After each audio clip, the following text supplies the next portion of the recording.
Bible कहती है जब मूसा काम करता था तो मूसा के ससुर ने देखा कि मूसा सारा दिन बैठकर लोगों का न्याय करता है, तो उसने कहा तू क्या कर रहा है? कहता मैं सारा दिन बैठकर लोगों की बातें सुनता हूं, थक जाएगा बोलता तू। तो अपने लिए मनुष्य ठहरा 100 पर, 50 पर, 10 पर, 1, तो वो तेरे लिए काम करेंगे। एक पास्टर की सफलता इसी चीज में है, अगर आप चर्च में से ऐसे लोग जो ईमानदार हों उनको चुने और उनको तैयार करें। आमीन। तीमुथियुस, दूसरा तीमुथियुस 2 उसकी 2 आयत में पौलुस कहता है, और जो बातें तूने बहुत से गवाहों के सामने मुझसे सुनी हैं उन्हें विश्वासी मनुष्यों को सौंप दे जो दूसरों को सिखाने के योग्य हों। एक बार एक पास्टर जो था, हीलिंग का गिफ्ट था उसके पास, और वो रूहें बचाता था हर जगह जाके। जब वो सोल्स को सेव करता था हर जगह जाके, तो 2 साल उसने बड़ी रूहें बचाई, और 2 साल बाद जब वापस वो पहली जगह पे गया जहां उसने पहले महीने मीटिंग की थी, तो उसने क्या देखा कि सारे लोग जो हील हुए थे, डिलीवर हुए थे, पुराने कामों में वापस चले गए थे। तो उसने बैठकर परमेश्वर से पूछा कि परमेश्वर ये क्या हुआ मेरे साथ, मेरी मेहनत व्यर्थ क्यों हुई? तो परमेश्वर ने उसे वचन से बताया कि तूने जब हीलिंग कर ली, डिलीवरेंस कर ली, जब तूने लोगों को बचा लिया, तो अपने जैसे लोगों को जो तुम्हारी सोच के हों उन्हें तैयार करके उस जगह पे ठहराना है, ताकि उन लोगों का बाद में शेफर्ड, उनको चरवाही हो सके उन लोगों की। तो पौलुस ने कहा तीमुथियुस ऐसे लोगों को चुन जिनको तू सिखा सके और जो दूसरों को भी सिखा सके उन बातों को जो तू उन्हें सिखाएगा। और मूसा को भी परमेश्वर ने यही कहा उसके ससुर के मुंह से कि ऐसे लोगों को चुन कि इनका केस डायरेक्ट मत सुन, ये इनका केस सुने, अगर इनसे हल नहीं होता वो केस तुम्हारे पास लेके आए। अब चर्च में ऐसे 100 इवेंजलिस्ट होंगे जो लोगों के केस को सुनते हैं, मंगलवार के मंगलवार उनकी काउंसलिंग होती, केस सुना जाता है, अगर उनसे हल नहीं होता वो केस मेरे पास आता है, वो लोग मुझसे मिलते हैं। ऐसी बहुत सी चीज़ें हैं।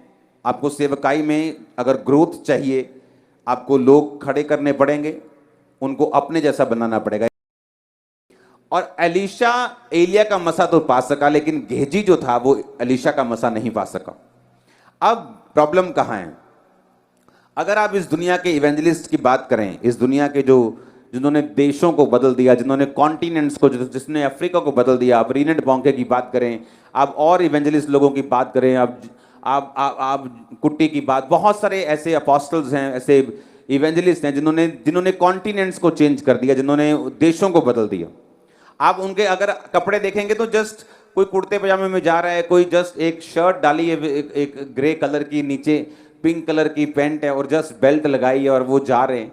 क्योंकि आज भी सदूकियों और फरीसियों का आत्मा चर्च में काम करता है। सदूकी और फरीसी क्या करते थे?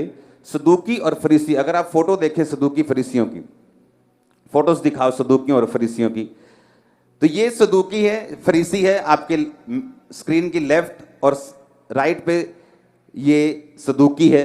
इनके कपड़े देखो आप, वेल ड्रेस्ड रहते थे सदूकी और फरीसी। दिखाई जाओ फोटो सभी, अगर आप सदूकी फरीसी को देखेंगे ना तो वेल ड्रेस्ड थे, उनकी ड्रेस शॉल शूल पूरा पैक है, वेल ड्रेस्ड। हाँ ये देखो, ये सारे सदूकी फरीसी हैं जो आप देखेंगे फोटोज के ऊपर, ये सारे सदूकी फरीसी। ये क्या करते थे? इनकी ड्रेस बड़ी अच्छी होती थी और इनको वचन की नॉलेज भी होती थी, लेकिन हर टाइम ये जीसस की निंदा करते थे, आत्मा के कामों की निंदा करते थे। कई बार क्या होता है, मोस्टली जो लोग, अब बाइबल कॉलेज क्यों खोला गया? बाइबल कॉलेज इसलिए खोला गया कि जब बच्चे सिर्फ थ्योरी पढ़ के आते थे और उन्हें प्रैक्टिकल धरती के कामों की नॉलेज नहीं होती थी, तो उनमें एक घमंड उत्पन्न होता था कि हम बाइबल कॉलेज के हम विद्यार्थी हैं, हमने बाइबल पढ़ी हुई है, हमने डिप्लोमा किया है, हमने डिग्री की हुई। लेकिन जो धरती के काम होते थे उनकी नॉलेज उनको नहीं होती थी। तो जब ये बाइबल कॉलेज चर्च में खोला गया तो अब उनको सिर्फ 2 घंटे स्टडी दी जाती है थ्योरी, लेकिन ज्यादा काम उनको प्रैक्टिकल करवाया जाता है ताकि वो सारी चीजों को प्रैक्टिकल समझें और जब यहां से जाएं या यहां पे काम करें तो उनको रिजल्ट लाने में कोई भी प्रॉब्लम जो है वो ना हो। अगर आप सदूकी फरीसियों को देखें तो उनकी ड्रेस देखो आप, क्या वेल ड्रेस्ड रहते थे वो। जब पब्लिक में निकलते थे पूरा पूरा पूरा 4-5 लेयर्स होती थी उनके कपड़ों में, जो सदूकी और फरीसी होते थे। लेकिन जीसस क्राइस्ट को हमेशा क्या किया उन्होंने, हमेशा उन्होंने उसको कोसा, हमेशा उसके पीछे पड़े रहे और बताते वो भी अपने आप को क्या थे कि हम परमेश्वर के क्या हैं, हम परमेश्वर के दास हैं, हमें परमेश्वर की नॉलेज है, परमेश्वर हमसे बात करते हैं। लेकिन एक्चुअल जो नॉलेज है आपको वो पवित्र आत्मा देता है, और पवित्र आत्मा जब किसी व्यक्ति में होता है उसे कपड़ों से फिर आपको इंप्रेस करने की जरूरत नहीं। मैं यहां आपको जस्ट एक ट्रैक सूट में आकर भी बता सकता हूं, आप पे ले हैंड कर सकता हूं। आमीन। तो उस बंधन में अपने आप को नहीं बांधना है। हालेलुया। क्योंकि ये सदूकियों और फरीसियों की आत्मा तब भी थी और आज भी है। जीसस का आत्मा तब भी था, आज भी है। शैतान का आत्मा तब भी काम करता था, ये आज भी काम करता है। हालेलुया। और ये चीजें आपको मालूम होनी चाहिए।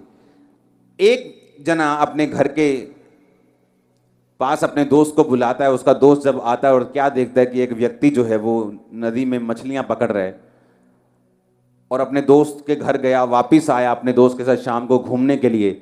वो व्यक्ति वहीं का वहीं खड़ा, उसने कहा कि इसने मछली नहीं पकड़ी, अभी सुबह से बैठा ही।